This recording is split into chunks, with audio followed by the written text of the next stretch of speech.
This time on Distant Shores, we answer your questions about our new aluminum sailboat, from when is the expected launch date, to insulation, to why is the boat interior being built outside the hull, and more, while we visit the boat builder in the Netherlands. We're Cheryl and Paul Shard, hosts of the Distant Shores Sailing Adventure TV series. We've been cruising and living aboard for 34 years, documenting the sailing lifestyle. Join us for the building of our fifth boat, a custom aluminum Orion 49. We're back in the Netherlands in the town of Makkum, where they're building our custom aluminum Orion 49 sailboat. We've had lots of questions about the boat, so we want to take you there and answer those questions.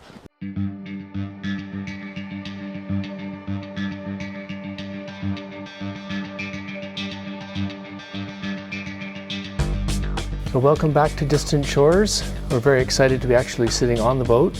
This is in the mock-up where they're building the new cabinetry, and the boat itself is right next door here. And we wanted to do a question and answer today, so some of the questions that we've been getting. Yeah, we get a lot of questions through YouTube and our various social media sites. So we just created a list. We thought we'd go through them in more depth.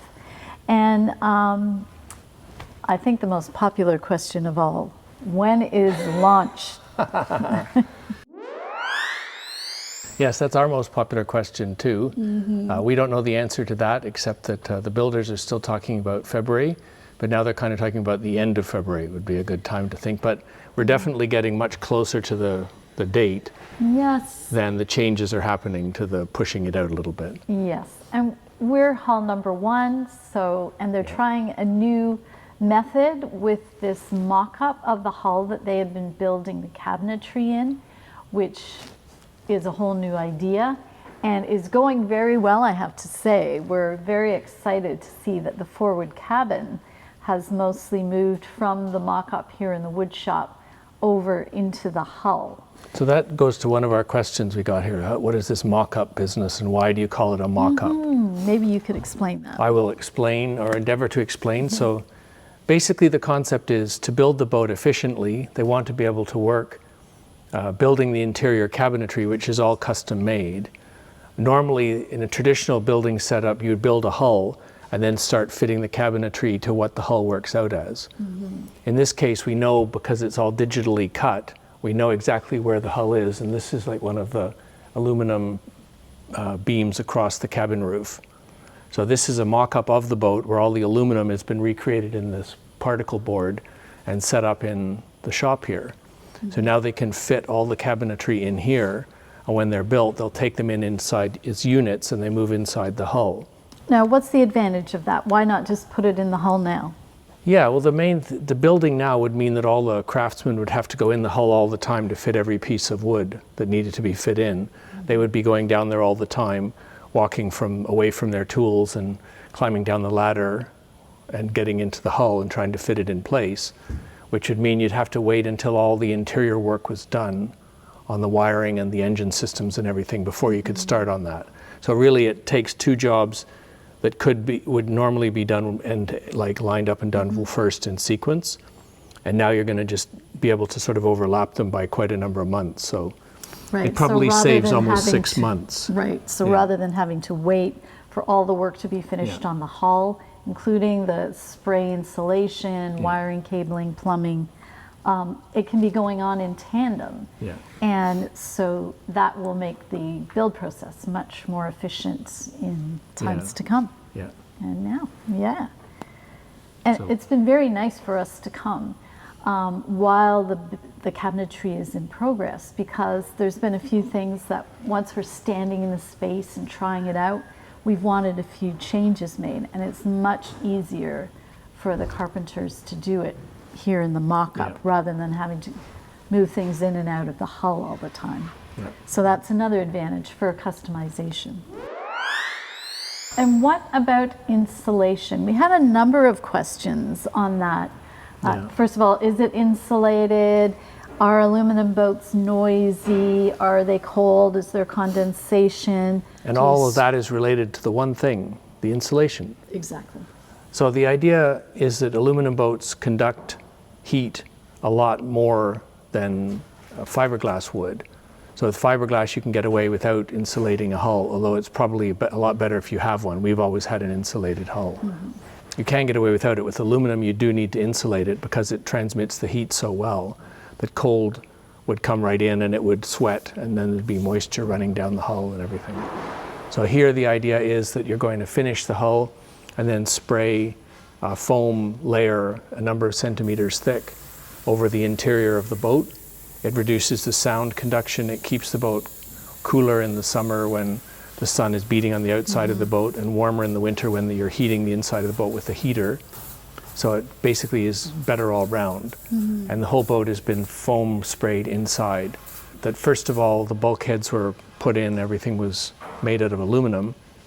And then interior systems were put in too that would need to go through where the foam was going to be. So you want to put in conduiting for all the wires and then run pipes through there where they're going to go. And then spray the foam on top of that. So every little nook and cranny is full of foam. And that's why I think a number of people had asked, what about putting in panels and cutting them to fit? Which it's possible to do, but time consuming to do that. But the biggest problem is that you end up not insulating everything. So you've got still little areas where moist, warm air comes in and hits a cold hull. And then it would sweat. Related to that, we've had people ask, you know, what if you have to get at a wire or something that's in behind the insulation? Yeah, so the wire goes through a conduit behind the insulation, so you can fish another wire through or just pull it through the, because it's not actually in the foam, it's covered by a conduit. If it was for something like a pipe that's just run through the foam, you can just pull it out, and then when you put in a new pipe, you would spray the spray type of foam insulation to fill in the patch.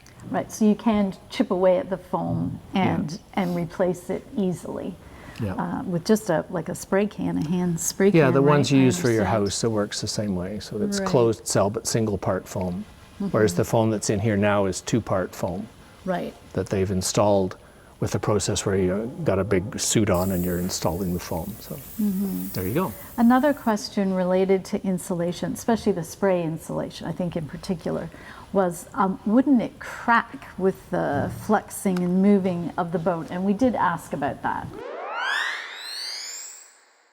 In this boat, the aluminum is much thicker and there's no plan for it to be wiggling back and forth all the time.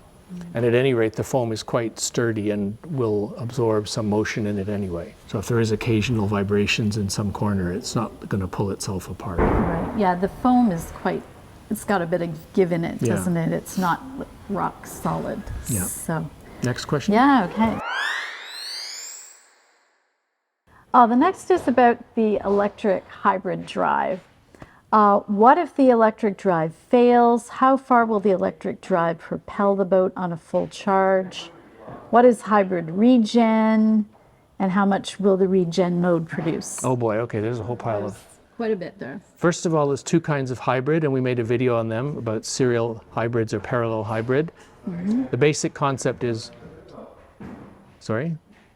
Link to the video up here. So we have chosen the parallel hybrid, means that we have basically a straight through shaft from the engine that drives the propeller. So if the whole hybrid stops working, we still have a working boat. It can still power itself.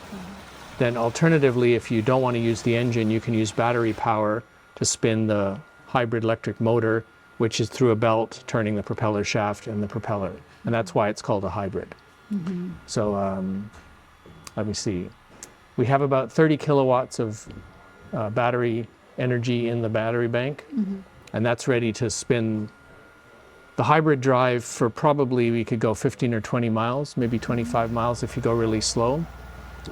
But more likely we're just going to use it for a mile or two getting in and out of harbor, and then you go sailing, and then you can either regenerate power with sailing or just put the power back in later when you come up to the dock and plug in again. Now what is hybrid regen? Can you explain the regen? Yeah, regen is just short form for regeneration. So we can regenerate power while sailing if you don't want to feather the propeller. For the utmost performance, you could feather the propeller, or you could just let it spin, and then capture the energy from the spinning propeller and regenerate into the batteries. So you're going to recharge the batteries by spinning the prop, getting more power back. We're hoping to get 600 to 700 watts when it's in regen mode. And of course, that spins the propeller, charges through the generator, and puts back in the battery about 700 watts. So in a number of hours, we could recover about as much energy as we need in a day. And then you could switch the regen mode off by stopping the prop shaft. If you grab the prop shaft and stop it, the propeller will feather itself and the boat will sail faster. So you'd expect to lose a little bit of speed, like perhaps half a knot while you're in regen mode. And you can always top up the battery that way on a long crossing. Right. The guys are back at work, Yeah. if you hear in the background. Okay, so we've done. It's a real water. working shop. I don't want to slow them down or that we'll never get her finished. Okay. How many batteries are you getting and what kind? We've got a big pile of these gorgeous Super B batteries. They're fairly small battery, each one about 1.5 kilowatts, and we're getting 24 of them. So there's going to be a big bank of them to make up the 48 volt bank. And it's about 31 kilowatts total of power, of energy. What are the advantages of the lithium batteries? Again, I think we've covered I think this in another video, but Most to people would know that. I'll summarize- be summarizing, yeah. There's only going to be one AGM battery on the boat. And they're good for starting motors nowadays, and that's probably about it. They're not really good at storing a lot of energy for when you would need the energy over a period of days.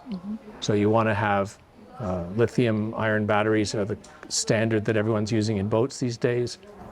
Ours are by a company called Super B that we really liked the look of the batteries, and they fit well in this situation because they're easy to fit into a spot. And they're generally lighter and smaller for the amount of power they store. To do what we're trying to do, it's just not possible with AGM batteries. You'd need about 4 times the weight of battery, and that we're expecting the batteries to weigh something like 200 kilos. Right.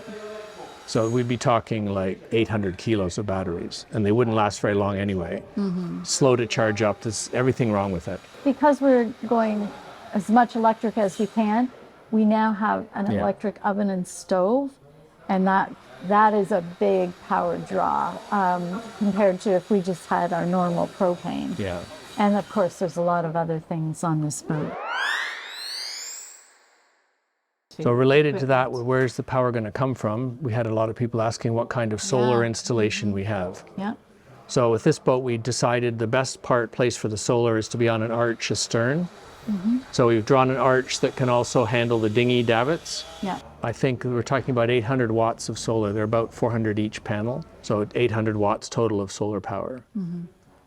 And that will produce, on tropical days, produce nearly as much power as we would need.